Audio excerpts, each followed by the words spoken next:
All right. Hey, from military veteran, 10K a day coach, ranked above Simon Sinek. Watch out, my man.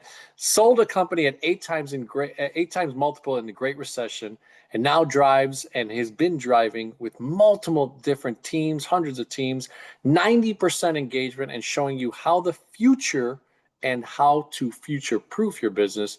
Go expand. Coming on to the Go for CEO channel. How are you, sir? Doing awesome. Thanks for having me on, John. Awesome, Chris. Well, super excited to have you on. First of all, I'm a big military veteran aficionado. It's one of the only regrets in life that I didn't go to the military, but super thankful for all of you that did serve. So I want to always start with that. And it sounds like off camera you were sharing with me so many different things. You've taken that military experience and the discipline that you learned and some of the great attributes that you get from serving in the military to now helping the business world. So let's have a great conversation. Looking forward to it. Go for CEO community. Stay tuned. Hey, subscribe to the channel, by the way. I don't say it enough. Become a part of the Go for CEO community. And also check out my book coming out October 6th, The 4A Formula, Untangle Any Challenge and Think Like a CEO. You're going to get a lot of that today.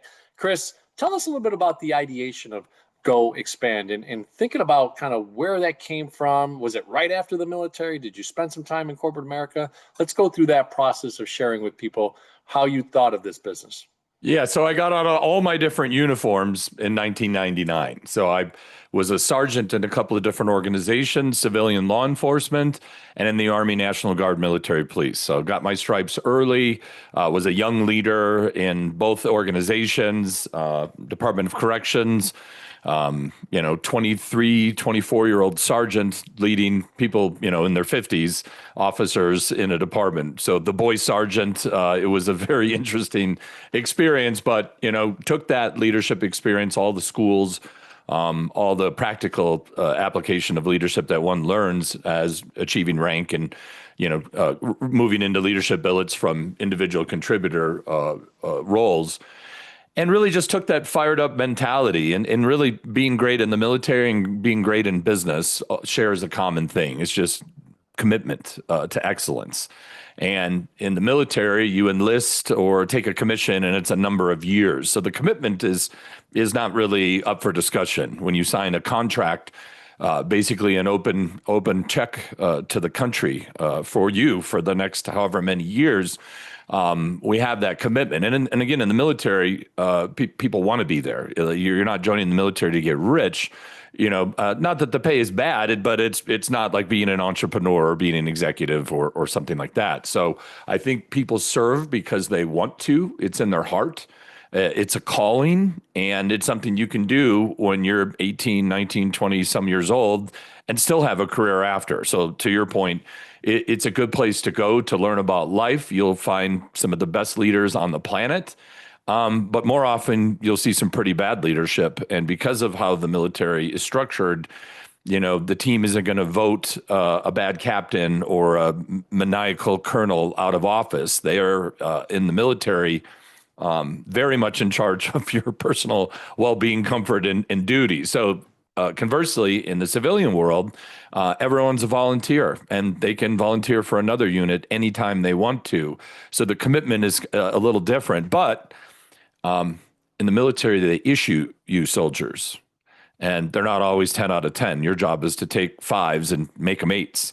Whereas in the civilian business world, you can go out and recruit against, millions, if not billions of people for a limited amount of roster spots. So you get to choose. So the dynamic is different, but if you have the similar mindset, meaning if we're going to leave our families for an extended period of time, 8, 10 hours a day, in this example, it takes just as much time to be away from our loved ones, whatever your number one is, John, to be great. Or you can spend 8 to 10 hours and be very mediocre or be in a really bad situation. So the amount of time and effort is almost equal, but the results can be otherworldly in your engagement, your satisfaction, your growth, your development, your compensation. Hey, life is short. If you're going to spend a third of your life with a group of people, it should be an awesome group of people doing awesome things.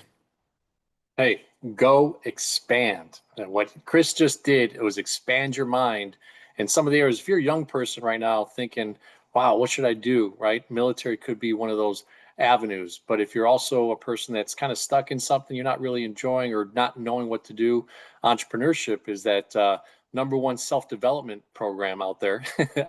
As I know Ed Milet talks a lot about, entrepreneurship being that self-development guru type of scenario where, the education from it is superb. So go expand, right?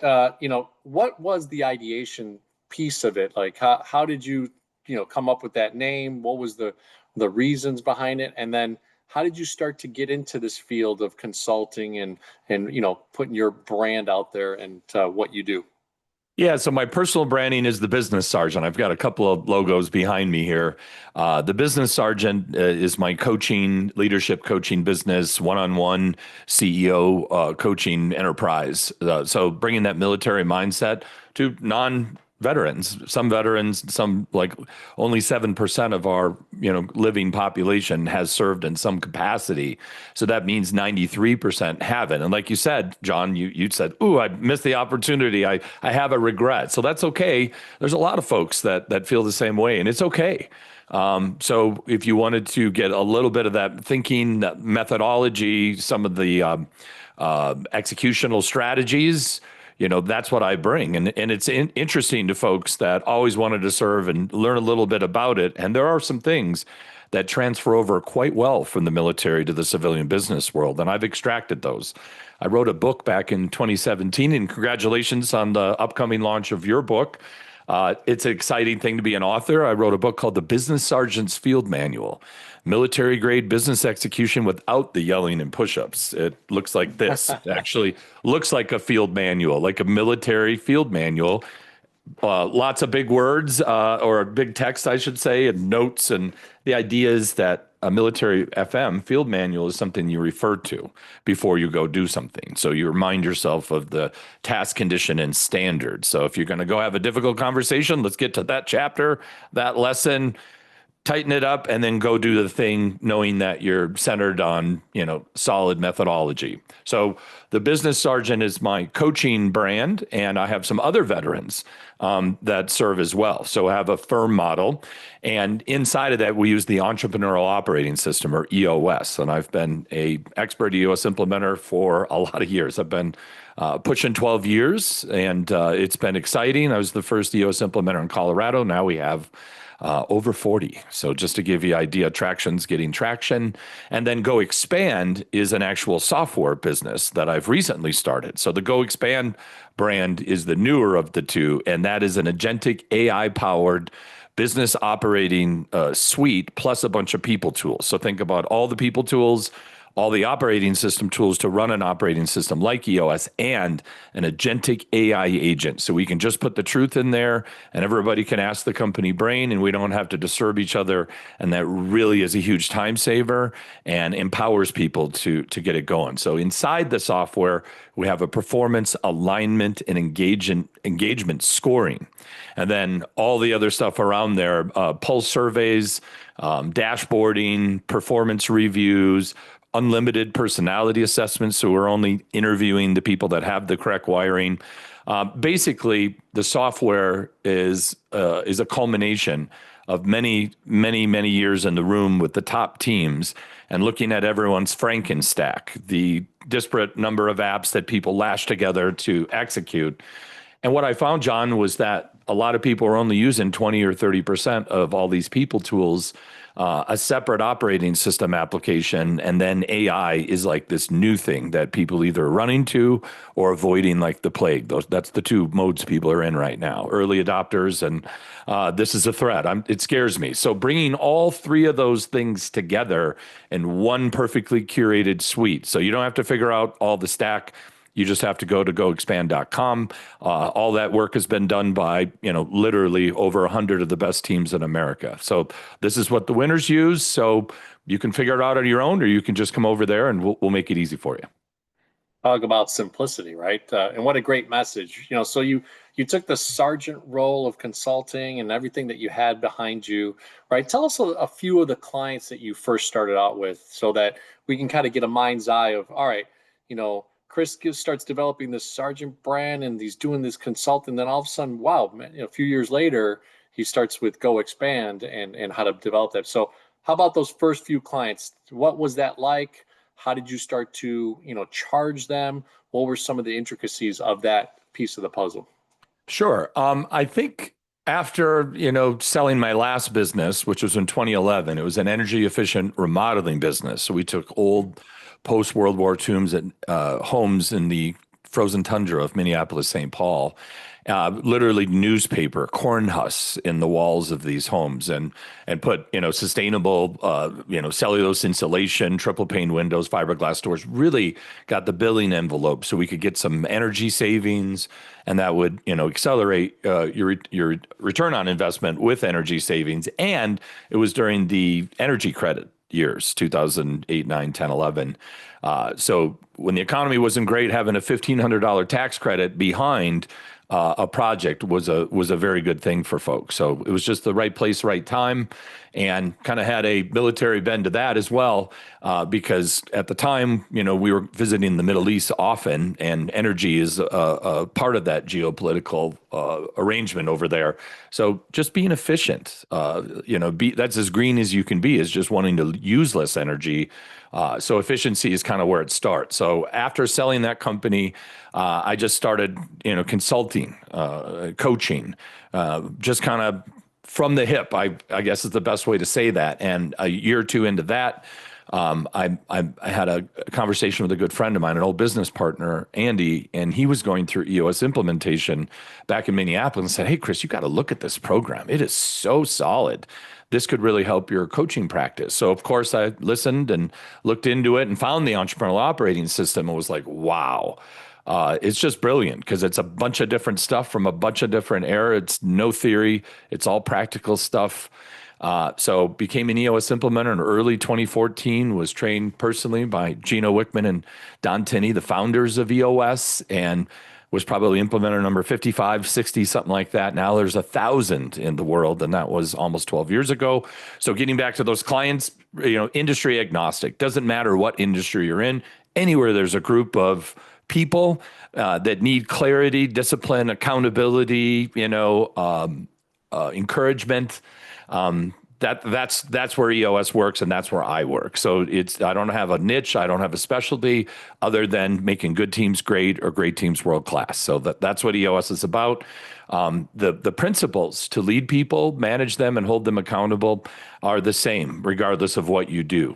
That who are we, why do we do what we do, and what do we do? Those three things: core values, core focus, and your niche. That equals the soul of your business. And you'd be surprised how many business owners can't answer those questions. Who are you? What are your core values? Are they words for the wall, or does that accurately describe who your team is? What's the vibe of the tribe? What version of weird are we talking about here? Because we've all, seen excellence, integrity, service to others, and I think those were Enron's core values. And their leadership teams, I think they're just getting out of prison now. So you can say something, but the culture needs to match the marketing message. So when your brand says we do this, and then people experience you, and it's not that, that's very disingenuous. So really connecting how we speak about ourselves in the marketplace to exactly how we operate internally. So got to find your soul, and you got to get your why, right? Your focus. It can't just be about the money. It has to be about your impact. You got to really enjoy solving the problem that your business solves. And then your niche is you get rich in the niche. You can't be everything to everyone. The market is massively, it's infinity and beyond. And I'd like to say, John, this is $1 million company, and my fingers are a couple centimeters apart, let's say 2 centimeters apart, 20 centimeters apart, right? That's a $10 million company. 200 centimeters apart, there's a $100 million company. $1 billion company's this big, but as far as you can see is the size of the market. So it's not about world domination, being number one in your space. It's about, finding a market that needs help, you having expertise and a bunch of passion to do it, and staying in that niche and scaling inside of it. And, you can have a facial tissue company, or you can be Kleenex. So anything on the fringes, anything new, anything emerging, being the first to scale oftentimes is all it takes to be the market leader. Or if you don't want to be the biggest, like I just said, you want to be the best, find the sweet spot of any industry and just outperform people. And people will pay more for excellence. Absolutely. And you just don't want to be another commodity, another Me Too business, so to speak. Got to be special. Special is profitable. Commodities are just that. They're priced accordingly. Well, that's a differentiator. The way that you went into business with that mindset, the background that you had, pretty awesome stuff. It made me think of two E's, the one that you were just talking about, EOS, but also about E-Myth, right? A lot of entrepreneurs forget to read that book and understand and decide what it is that they're going to be and do as an entrepreneur. And then the last one was also that popped into my mind while you were talking was blue ocean strategy, right? How do we become different? I'm always thinking about this podcast or as a commercial banker that I do day to day, like what can I do differently with other or other commercial bankers or against other coaches, consultants in the business. So really awesome stuff. So what were two or three of the first clients that you actually dealt with? What industry? And then what did you think of like when you started going, okay, well, I've learned the EOS system. I've had this background. I'm working with this client. How the heck do I bill them? Like, what is my per rate? What did you talk about? Because a lot of people don't know that, and we'd love to go a little bit deeper on that. Yeah. So EOS implementation, my main business model when coaching, because the model is just so darn effective. There's no reason to try to create something else that isn't, doing what that's doing. It's a day rate. So it's about 5 full days a year for 2 years. So think 10 to 12 full day offsites over 2 years. And then, the team has space to do the work between the quarters. You're still running your company. So it's a spaced, staged learning approach. So we're not hurting the business. So the first 3 days are 30 days apart. And then we see our clients every 90 days. And about a year in, we have a 2-day annual session. And then we get back to, 3 other quarterlies. And usually the team graduates on the second annual session. So 10 or 12 days over 2 years. So early clients, a healthcare company who's now, going to be acquired sometime in the next year or so for close to $1 billion. They were a $14 million company annually, and now they're, doing hundreds of millions of dollars in revenue with a SaaS model and a big exit on the horizon. One early was a family bike shop, but not any family bike shop. Wheatridge Cyclery, which is probably the largest bike shop in America. I think 30,000 square feet. And, I think at the time, well over, 10, 15 million in sales, something like that. The Kiefel family, Ron Kiefel, who was the cycling champion, world champion in 1982, was a founding member of the 7-Eleven bike team. His teammate, the captain, Davis Finney, has a nonprofit, the Davis Finney Foundation, with Parkinson's disease. So worked with Davis as well. So like really diverse stuff. Car dealerships, large contractors, you name it. I've worked in the space because again, it's you don't really need an expert in your space. You need an expert on team building, operating system installation, and making sure the right people are in the right seats. Because once you have the right people that just simply mean they share your core values, and right seats, using some EOS terminology, means they GWC or get it, want it, and have the capacity. So you got to have both. That's what we're looking for. Right person, right seat. The next most common one, John, would be the right person in the wrong seat. And that's usually management. That's usually our fault. We did that. Hey, do you know how to do this? Well, kind of. Hey, you're the best we got. Get in there. Go fill this position. And then a year later with zero training, no development, we're like, hey, I think Jeff is struggling over here. Like, yeah, he did you a solid by taking a temporary position that became permanent, and we didn't support it. And that's why we can't scale past that. The third combination would be the wrong person in the right seat. That's somebody that's profitable, but they're a jerk. So the brilliant jerk syndrome, can't build a great culture with jerks on your roster. And then the fourth combination is the wrong person in the wrong seat. They're pretty easy to spot. That's the energy vampire, the oxygen thief. We're having to redo their work. So the boat usually goes faster without 200 pounds in the boat, even with an empty oar. So Everyone has that four combinations, and once you get 90% of your company to be the right people in the right seats, they will clear out that last 10%. But my observation, John, is if you have even 20% of your company that are not the right people in the right seats, that's enough of a foothold for them to stay and for that 80% to be frustrated. And then you have a retention issue with your unicorns because your unicorns don't like to be, in the same area as other like donkeys, jackasses, burros, other hoofed, like totally different thing, right? So there's an old saying: you don't put a yoke on a unicorn. So like let's keep things classy, and if we have some high performers, let's never insult them with people that aren't at their same caliber. Yeah, I know. It's an interesting view, right? And only typically top performers feel that, right? It's that agitation feeling. It's that kind of rubness, right? They know that they're in an environment where it's not coming together the right way, and it's a frustration level. So I can understand that from my hats that I've worn either in my own business or been an entrepreneur, I affectionately call when I work for someone. Walking into an office and a team where you can start to feel that there's some players that are just kind of milking the corporate dollar and having a paycheck. There's some other ones that are actively doing things in that energy. The last bank I came from, I actually created it's called the Ballers Group. I identified about 14 of us or 15 of us there were relation managers in the commercial banking world. And I took four of us along with myself and called us the Ballers Group because I felt like these guys were really doing the day-to-day activity. And I wasn't a manager at that point. I wasn't running a team, but I effectively brought this team together and we went to market together when most of us were siloed, right? We're doing our own thing. We're business developing our own way. And it was a cool thing to see and something that I'll always cherish and bring to other aspects. So, all right. Now, as far as the consulting side, and we're going to work towards the Go Expand because I'm really interested in that space as well. I know that's one of the reasons you came on the Go CEO channel. As far as revenue and how you modeled your pricing model, it's always interesting. You said maybe that hourly or the EOS kind of gave you the framework. Have you stayed on that, or have you thought about, oh, okay, maybe I could sell the Sargent brand in the future? What's your thoughts on that and how you created the revenue model?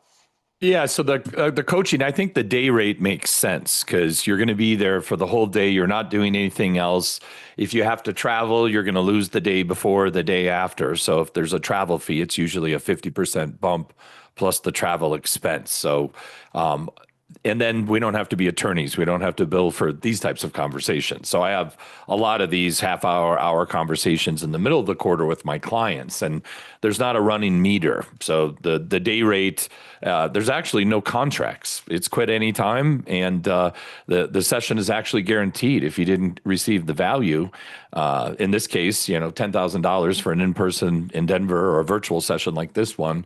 If it wasn't worth the money, you don't have to pay. I've never not been paid for a day of EOS, but that's the guarantee that's there. So everything's no contracts, handshake deals.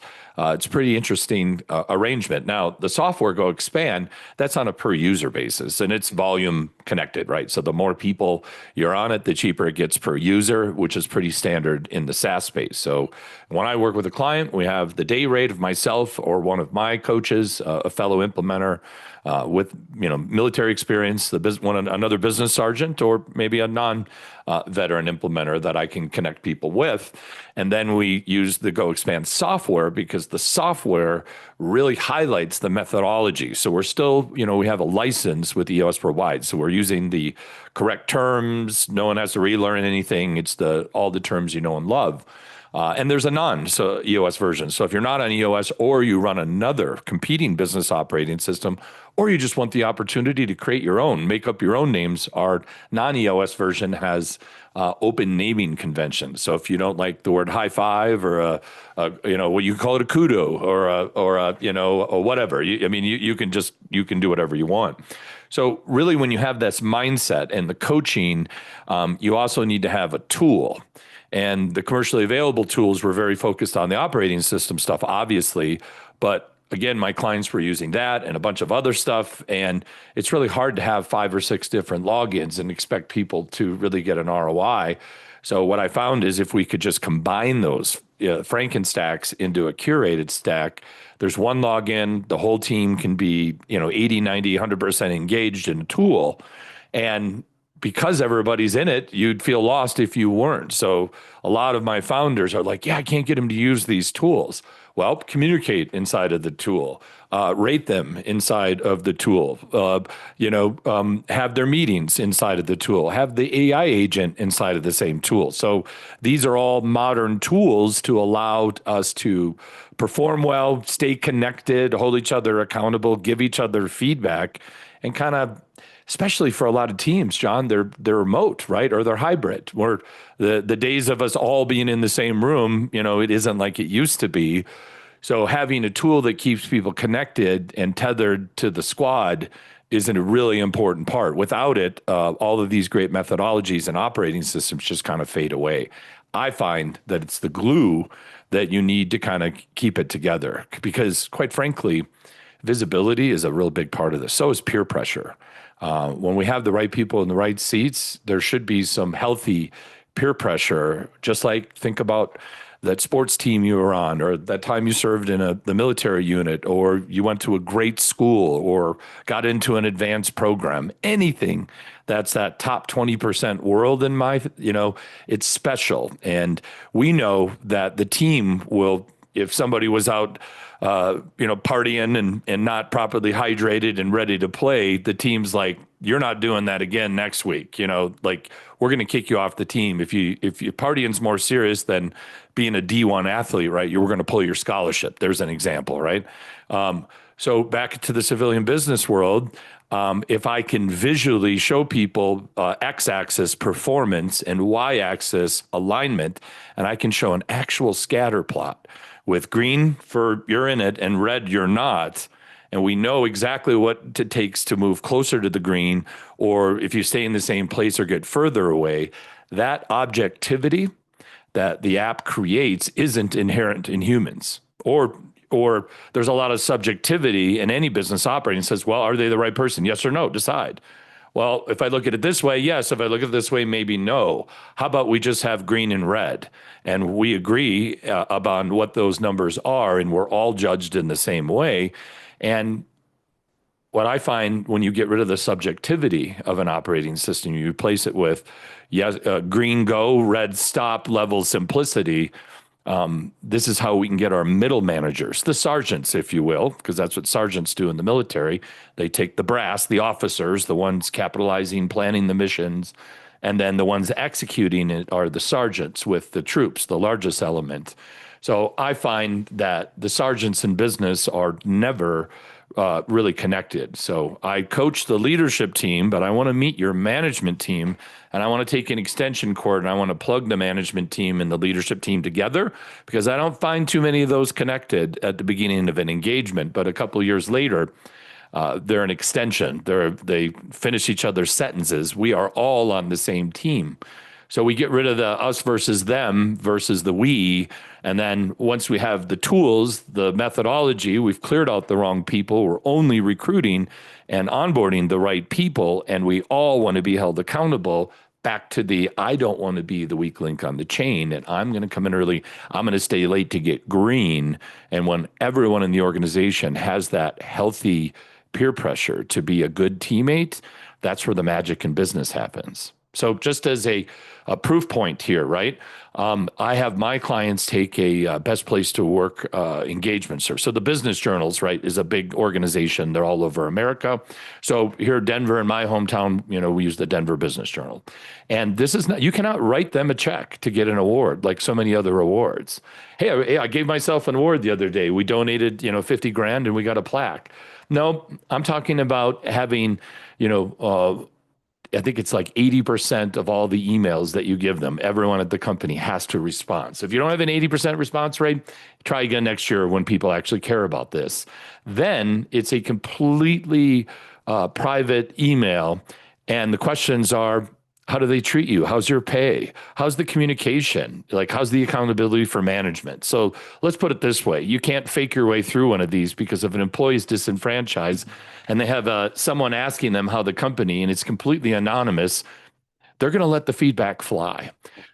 So of my, I don't know, we'll just pick a number. I think it's somewhere between like 130 years, I think, is the number of teams that I've put through the program in almost 12 years. Um, More than half have applied for these awards, and as of right now, I think the actual yearly count is over 200 awards. Like, one client might have 7 or 8 in a row, so that's where that number comes from. But think about being 94% engaged in a survey when the average company, even ones that make money, are in the 30s, 40s. So like, that's the a third party looking at the work that we do and say, wow. So once you're 5 years in a row, Denver Business Journal Best Place to Work Award, that's an endorsement to applicants to say, that's the kind of company I want to work for. So it's not easy getting there. And not everybody wants to apply for those awards, and you certainly won't win your first year. You got to lose to find out why you lost, and then we got to fix that next year's. So I just find that if we can do work together that results in high 80s, low 90s engagement, we're onto something. And the regularity in which my clients graduate and have those honors, is a proof point to the work we do together. None of this stuff is theory. It's all practical stuff that we do. I'm very curious. The tools that you used throughout your maturation in business are very unique. You decided to really sell out to EOS, become one of the first 50 or so, you said, to really implement that process worldwide. And now you're one of thousands, but you were one of the innovators and first students. And then throughout your process of being kind of that one-on-one coach and even bringing on some other sergeants of coaching, then you create Go Expand. So what I'm curious about in the Go Ficio community, would love to learn is maybe, was this a need or a want? Meaning, did you take your personal coaching EOS system and then say to yourself, wow, a lot of my clients really need this? Or was it something that you just wanted to add another product to make sure that there was longevity to the relationship? What was the combination of that? Well, I think it's a couple of those things. I think you've nailed it, John. Like, you figured me out here. Like, the idea is, like any entrepreneur, there's a need. So other existing solutions, all the different ones I listed, the operating system ones, the bunch of different people ones, and the AI one. My observation was my top performing teams, the ones that are winning these awards, have twice the EBITDA, waiting list to work there, like the best of the best, all used a very similar stack. And the companies that struggled to implement EOS, I'm the same coach, I'm giving the same message to all these different teams. Some teams inherently are very objective, some have a bunch of subjectivity. So that was an observation. So when I was able to find out, like, what are the reasons why these people are so objective, and what are some of the reasons these teams are so subject, it's the tools they use, the data they have. How black and white is it? Is it, if we don't have data integrity, like, not having great data is worse than having no data at all, because we have to have this circular conversation where, I don't think that number's accurate. I kind of think it is. And versus, like, we don't know, like, nobody knows. Let's find out. So having directionally correct data is a big thing. But back to my big insight was the visualization. Like, it's just, I know you're identifying as being the right person in the right seat, Bob. I get that. But survey says no. You are performing at 58% of what we pay you for, and you're aligned at a 2.5 out of 5. And the average alignment score is kind of in the high 3s, low 4s. So, like, for sure, we're judging everyone the same, ourselves included. Management are looked at the same way, and you can't even see the green line. So you have to own that. And like, we don't have to own that. You have to own that, because expectations are resentments under construction. Expectations don't cut it. I'm an agreement guy. So this is what I expect. Do you agree? I agree. If someone makes the agreement and they can't meet it, they'll tell you, sorry, I can't do it. But if you've never really expressly said, this is the number, and if it doesn't happen, this is the result, everyone thinks they're doing great, even if they're not. So I think if we're speaking the truth and we're seeing the same things, that business is hard enough when we're looking at the wrong things, saying different words, meaning different things. It's hard enough. Why don't we not make it any harder on ourselves by just creating a simple environment where we can see, right, our vision, we can get all the traction we want, and we can be really healthy teammates because we can, lift each other up. And back to that, I don't want to be the one that lets the team down. If I come in here and lay eggs every week, like that's going to visibly show up. No one's going to not know that I'm failing, including me. So we can swiftly take action versus letting a bunch of mediocrity occur for quarters, years, or even decades without a tool that's visible and interactive and the real-time feedback. I go to your meeting, you run long, it was a low quality meeting, I can send you some feedback saying that was a 2 out of 5. John, I expect better. And that doesn't really go anywhere other than to a feedback board that your leader will look at just to see what kind of feedback you're getting in the company. And if I go in there and the majority of it is positive, good. We're all perfectly imperfect. I'm not looking for perfect 5 out of 5 for everybody all the time. But if I go there and I see nothing but high fives, then I go to someone else and I see -3s and 2s and 4s and 3s everywhere. There's truth in that. I need to just look at that data and address it versus, well, they're always nice to me. Well, yeah, you're the boss. You signed the checks. All your ideas are great. By the way, did you lose weight? Your haircut looks wonderful, and I love your shoes. So instead of the junior high school kids being the cool kids at your company, the ones that are moving the needle, that are crushing the numbers, those are the cool kids at my companies. Yeah, no, I mean, it's comes down to culture too, right? What you're developing there and that culture, I could kind of simulate some things. I just recently made a change from a bigger bank, $250 billion bank, to a $25 billion bank, and from my outside YouTube world. And it's interesting to kind of see the dynamics of these pockets of market presidents and how each one is developing their teams and what they're doing. So super interesting to hear the go expand model. Now, when you say feedback, immediate feedback on a meeting, let's go a little bit deeper. Is it a system that can record you at that point? Are you always having this tool kind of live and checking in on data and downloading stuff, or how does that work?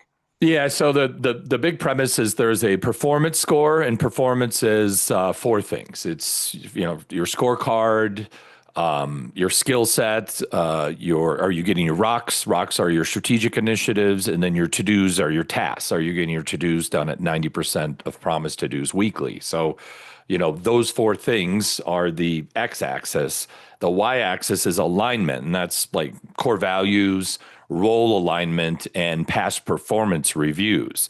So that's all giving you the up and to the right is good, high and to the right is where the green is, low and to the left is where the red part is. That's not good. So we know if you're not getting your promised to-dos done, you're breaking promises, and we're having to wait. We all did our work this week. Now we got to wait for John to do his work. Net, the team doesn't win because you decided to not deliver the goods.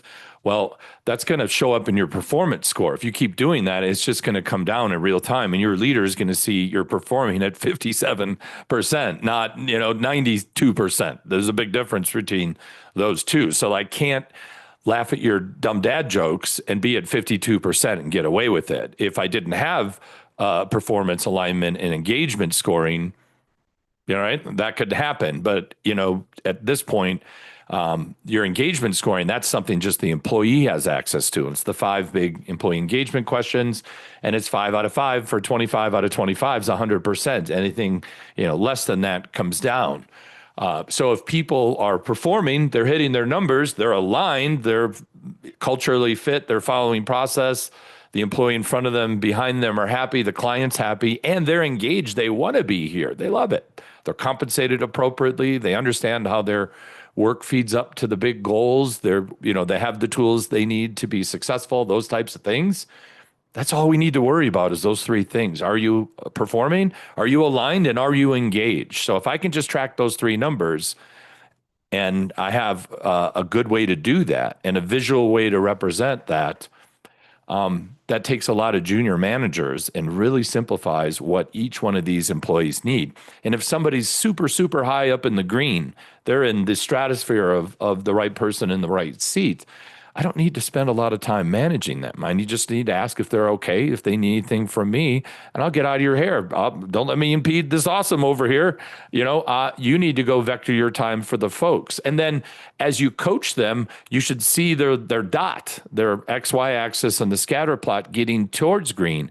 And if it's actually getting further away, hey, come on in my office. Thanks for trying, man. Like we did our best, but we're trying to get towards the right person, right seat, and we're just not getting there. And it's okay.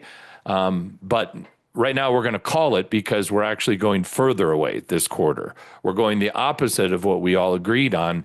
And because it's so easily visualized, we're not going to hang on to the wrong person for an extra quarter or 8 quarters, which is what we do without the green, red, stop, go level of simplicity for junior leaders. So like really getting back, I come back to it, just if I can get rid of the subjectivity and all we can do is deal with, objective targets, and we have curated the right people in the right seats because we're using the personality assessments. We've tested all the best. We've tested the mid-tier ones and we've tested the low-tier ones. And we're only going to interview folks that match the personality archetype of our most successful people. So we're going to interview less, but we're going to hire more, and we're going to turn over less because we're also going to find people that don't like to sit next to unproductive people. We're going to write ads that say, do people ever say you care too much? Are you offended by dumb people in the office? If you answered yes, good. You're the kind of person that is successful at this business because, we're quite frankly, we're slow to hire and we're quick to fire, because that is kind of the mantra of an elite unit, not, hey, anyone can be here and it's really hard to get fired. Now we're talking about the federal government, a big corporation, like waste, fraud, and abuse all over. The companies that I coach, some are publicly traded, a few, but most are privately held. And, an actual family, is attached to this. And if this business craters, that's going to be hard for some folks. So it's important that we become a strong business that is not easily knocked off the ball or the dime or whatever, and that we have control. And if we want to grow, we can grow in a healthy way, not just throw up some big numbers and lay an egg in operations, but back to the name, go expand, and where I came up with that. Expansion talks about balance, equal growth. Extension is what I was just talking about. Let's say we double our sales leads, but we don't double our intake or our onboarding capacity. Well, half of those people are going to have a pretty rough time. And then eventually that word's going to get on the market. And then it's going to be difficult to maintain sales because 1-star reviews will catch up to you at scale. So why don't we just expand? And then the word go expand, right? Kind of like go for CEO, your business theme. I like the action. Go expand. Let's go expand together. I just love the name. And it was a premium domain. I bought it probably 7 or 8 years ago, and I've been sitting on it knowing that at some point something is going to be go expand. And turns out, had an opportunity to partner with an amazing software producer. I am not a technology guy, but I know what good technology looks like. And I saw some and spent the last year customizing it to not only be EOS Pure, but also understand this business sergeant's mindset. So when someone gets a Go Expand subscription, and you just put everything in there and you decide what those things are and what those goals are and what the levels are. But the way it connects everybody is like super glue. And that's what gets me excited because like you, empowering other people is what gets me excited. Yeah, no, it's certainly a gift that keeps on giving. You made me think throughout what you were sharing. There's a gentleman I follow, Tom Ellsworth. He's called the Biz Doc sometimes, and he talks about, words speak, numbers scream, right? Like numbers are screaming at you, showing you what reality is, and to have some metrics, to have some culpability there, right? Some accountability, by the way, chapter 3 of my book, Accountability. And I go into it in a different way of looking in the mirror and what you think about that after assessing and aligning with the right people. So shameless plug, but super awesome the way that you kind of connected the dots together. And I'm glad, yeah, I was able to kind of identify that your Sargent consulting business then needed this other aspect. And now it's like this infinity of being able to work with you and kind of translate those numbers and things that you've been improving for so long and taking this Frankenstack, like you called it, and simplifying it. So really, really cool stuff. So, as we end our interviews, we always try to go for CEO, right? So C is client experience, and we could talk about both brands and what you feel the value proposition is. E is for engagement. So it could be with the other sergeants that you have on your team or the SaaS developer person or clients that you have and how you engage with them. And O is operational excellence, which I love. You literally developed something for O. So client experience, 60-second value proposition. What is it that people get when they do business with both your companies? Results, period. A proven process with an 85% success rate. And the 15 that don't make it, usually it's a narcissistic, broken, founder who's just, like not in touch with reality. It's rare, or the team isn't willing to make people moves, or what they think and what the reality is are two different things. So they have the wrong perspective. They're not a healthy business. We can't, have healthy conflicts. So we can't have commitment. And if we can't have a commitment, we can't have accountability. We can't have accountability, can't have results. Trust, again, is at the bottom. I'm referring to Pat Lencioni's 5 dysfunctions of a team. So, you got to be a healthy business. So at the end of the day, the Val prop is someone who's going to look you in the eye and knows what good and not good looks like. And when you say this is good, and I'm like, pretty sure this is many different levels of not great. So, love you, but would you like to hear an experience share and some of my observations so we can accurately assume the identity you actually have versus the assumed identity that you wish you had? And there's a lot of that. So someone telling you the truth and somebody that knows the difference, just remember, it's your tree. You know every branch, every leaf, every knot, every piece of bark. I'm more the forest ranger. I see a lot of trees, and yours isn't so healthy right now.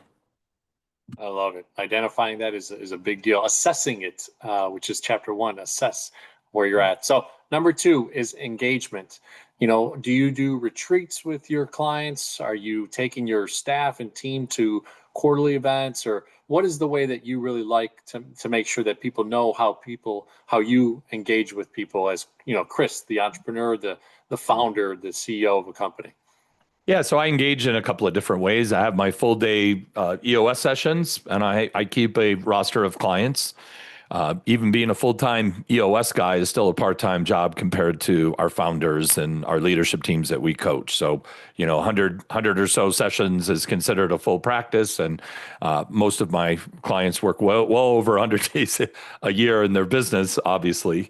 So, I do 100-ish days in full-day coaching. I have 1 day a week where I spend on one-on-ones with a group of CEOs that I coach individually. A lot of those CEOs, I also do EOS with their leadership team. And then the majority of my clients are going to be using Go Expand because it's that super glue to hold all the stuff together. So I'm giving software demonstrations, talking to CEOs. EOS implementers are, resellers of my program, and I've been meeting with a lot of those and getting great feedback on the platform. So I'm, doing SaaS sales, leadership team coaching, CEO coaching, and I'm a husband of 28 years, and I got 2 kids, not even kids anymore, young men, 21 and 18. And I have a blessed life and get to work with people way smarter than me, and I get to learn every day and sharpen the sword and enjoy what I do. So I'm not looking at retiring anytime soon. In fact, I get to pinch myself that I get to do the work that I get to do with the people I get to do it with. Yeah, you mentioned retirement. To me, I'm in the money game, so I feel like money can flow if I'm 80 or if I'm 50. It doesn't really matter. Like I'm going to be in that game all the time, and I love that there's going to be different things that I can do and develop to then add a little spark of energy for that flow that I'm in at that period of my life. So really cool stuff. Last one is operational excellence. When you think about, obviously you have created something that creates operational excellence as a SaaS. So what are the tools? Are you specifically now only using Go Expand for your own business, or do you use other tools that also kind of combine to make sure that you have a full gamut of ways that you operate your business efficiently? Yeah, well, I have partners, and my marketing partners have tools, right? But if I'm just talking about the tools that I'm using, to run my company, I can just use Go Expand. It's more than enough. And obviously some accounting software, some other software, but we have an API. So if you're running QuickBooks or Sage or one of these other programs, we can take that data right out of whatever you're using and put it right into Go Expand. Go Expand is the dashboard. It's the tip of the spear. It's the thing we're in. So whatever disparate systems one needs, that's fine. We can just feed that data in. It's the dashboard. It's the tool that everyone sees all the time, and whatever you need individually, we can just port that in through an API. So it's completely customizable through Zapier's apps, which is like 7,000 apps, I think, is where they're at. It's quite a lot of apps. Neat. Well, like you said, you've brought in some experts in different areas, right? You learned from an expert to be able to create a baseline of the EOS mindset that you brought to the marketplace, and you've done it, right? And you're doing it well, and really cool for you to be on the Go for CEO channel, and super excited to have shared this, and looking forward to having it. So, but now, how do people get a hold of you? What's the most effective way to find Chris and engage with you, DM with you, email? What's the best way? Yeah, I think Chris at goexpand.com is probably the easiest way to get a hold of me. And whether you're interested in EOS, the Go Expand software, or some one-on-one coaching, I'm looking at that one every day. And if you hit me at Chris at goexpand.com, I'll be happy to engage with you. Awesome. Well, Go for CEO community, again, another powerful CEO, founder, entrepreneur. As you heard him, that military background, along with everything he's been able to implement, other sergeants on his team, and now this awesome Go Expand software. Check it out. And he just shared with you how to get a hold of him, right? At Chris at goexpand.com. But thank you so much, Chris, for coming on the Go for CEO channel. And we'll hope to have you back on next 6 to 18 months. I love to have people come back on and share kind of where that growth has been and what you're doing personally and all that stuff. And so really appreciate it. Love to be back. I'll come back in a year and we can talk about the last year. I think that's a great idea. Thanks for having me on, John. Awesome. Take care.